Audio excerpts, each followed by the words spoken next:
So why isn't Kevin Feige making another Deadpool movie? Rob Liefeld's taking it personally. And while I don't agree with Rob Liefeld's tactics, I feel he kind of crossed a line. I do see why he's so concerned, as it affects him financially, and you never mess with someone else's money. Co-creators often get royalties when their characters are used. But Rob, it's show business, so let's take a level-headed look at what might be going on here. Now yes, it's good to be in the Deadpool business. Deadpool hit theaters, of course, in 2016, and its sequel just 2 years later. Both made serious bank, and the first Deadpool was a serious awards contender. It was even nominated for 2 Golden Globes. And won an advertising award too, by the way, which I actually think is just as cool, because Ryan Reynolds does such a good job with the advertising on that franchise. But remember, for the Golden Globes, the first Deadpool was nominated for Best Picture, Musical or Comedy, and also Best Actor, Musical or Comedy. Those are top categories. I mean, it didn't win, but I think the nomination itself was incredible. Now, before the Disney-Fox acquisition, the plan was to make an X-Force movie, as you might recall. The first short-lived version of the team in Deadpool 2 was hilarious. That Brad Pitt cameo was brilliant. I respect the movie immensely for doing it, and also Brad Pitt for agreeing. I mean, he was literally only there for a split second. If you blinked, you literally missed him, but it was just, that's what just made it so great. That's one of the things I feel so confident about, that I just trust, at this point I just trust Ryan Reynolds. We're going to get to a lot of stuff here. All right, so anyway, the idea was that an X-Force movie would allow Ryan Reynolds, who's quite busy these days, we'll talk about that too, to dial it back just a little bit before coming back full force for a Deadpool 3. But Kevin Feige canceled all of that, because of course he has his own very carefully laid plans. Now, why is it, before we dive into all these things, why isn't Ryan Reynolds saying anything, right? He's not shy. Well, he's been invited to the MCU offices, while Rob Liefeld is not, late last year. And surely he got an update on what's going on with Deadpool. And he must have been happy with what he heard, or at least willing to accept it, because he's been mum on this subject. I'd also like to point out that Ryan Reynolds, as I just said with his advertising award, he is an extremely business-savvy individual. He knows how Hollywood works, very much so. He's been working for a very long time. Remember he was in Blade 3? He's had the ups and downs. And while Chris Pratt, that made Chris Pratt a little bitter, I think it made Ryan Reynolds smarter. Very smart. I think you cannot underestimate how smart Ryan Reynolds is from that perspective. And Disney's taking very good care of him already with the other Fox movie they inherited starring him, Free Guy. They had to move it. It had a wonderful July 4th release date. I mean, for them to give that to a Fox movie, that's pretty nice of Disney right there. And now they moved it to the holiday season, to early December. So it's not like he's getting treated poorly by the mouse. And also, he's not wanting for work. He's, of course, was just about to begin filming Netflix's Red Notice when, unfortunately, the pandemic hit. He has another Hitman's Bodyguard in post. He's back for The Croods 2. I mean, how cool is that? He didn't have to come back for The Croods 2.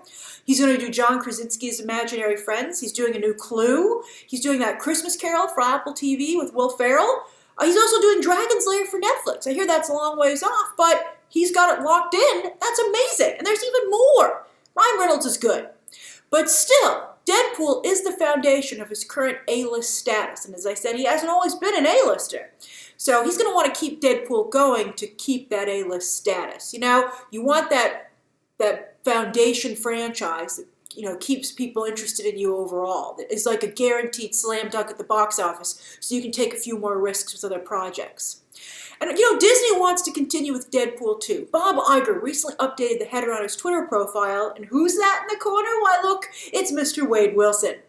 But right there, you begin to see the complication. So that's the first reason I think this is making it a little bit difficult for Disney, and that's because Disney is all about synergy.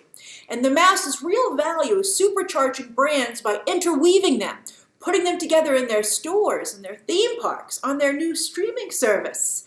How can an R-rated character be a part of that world, right? Do you want Deadpool stranded over on Hulu? You do not.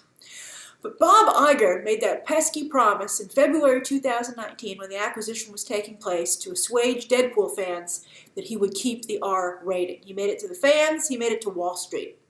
And I believe that now Disney is a little bit stuck, and they're waiting Maybe they're like, let's wait till Bob Iger leaves. He's already on his way out. But will Bob Iger ever truly leave? He has set up a situation where he can stick around for quite some time, kind of semi-retired at Disney, just doing all the fun stuff. But I think even if Bob Iger doesn't leave, if they just make you wait long enough, you'll be happy that you get Deadpool back, even if it is a PG-13 rating. I'm sure some of you are like, never, Grace, never.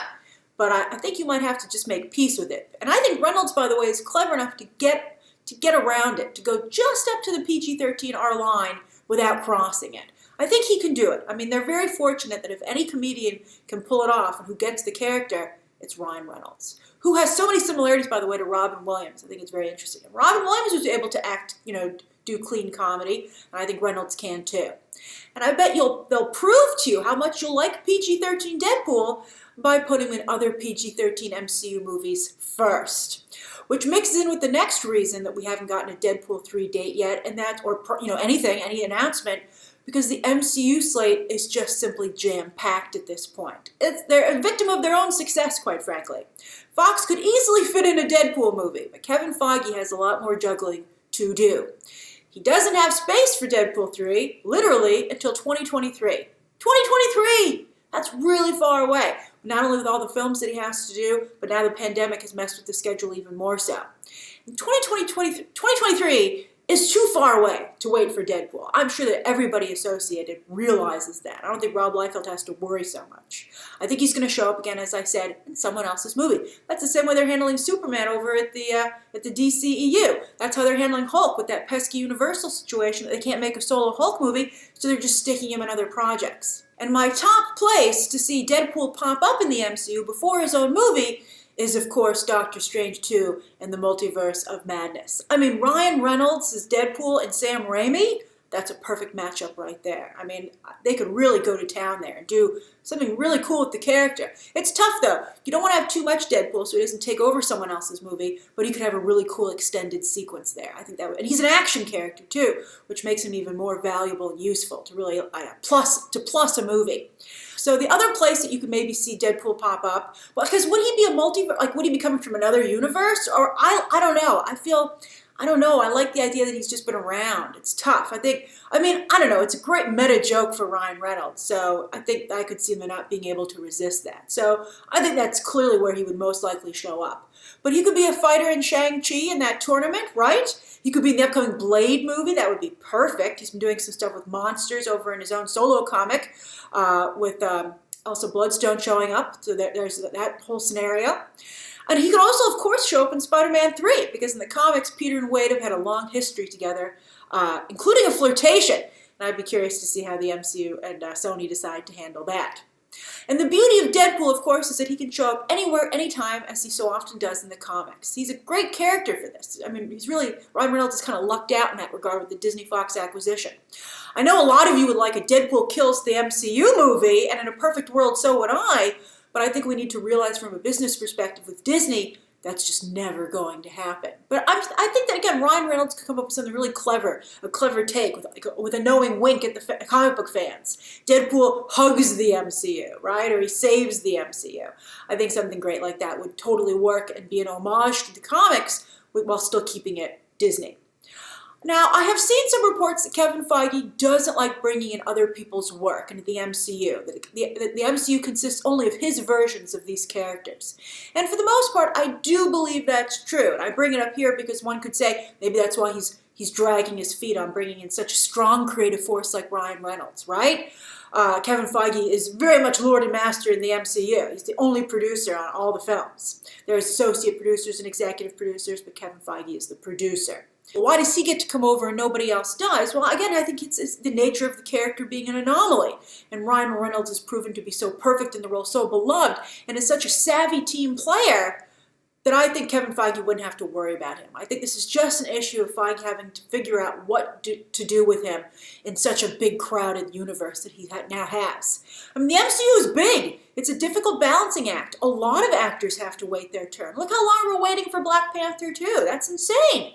But the payoff is that Deadpool has leveled up to the big leagues in every possible way. This is very exciting, and I can't wait to see him interact with the MCU, and I'm excited to see it done right. And I think that's really the issue here. Everyone's just making sure that it's done right.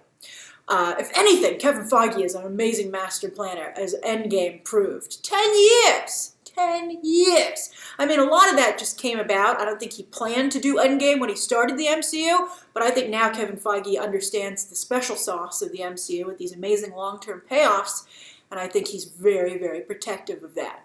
Rightfully so. So what are your thoughts about Deadpool in the MCU? Is there any way that you would accept a PG-13 Deadpool? I think you're going to have to wrap your head around it somehow. And then also, where would you like to see Deadpool pop up in Phase 4 and how? And what do you think about having to wait till at least 2023 for Deadpool 3?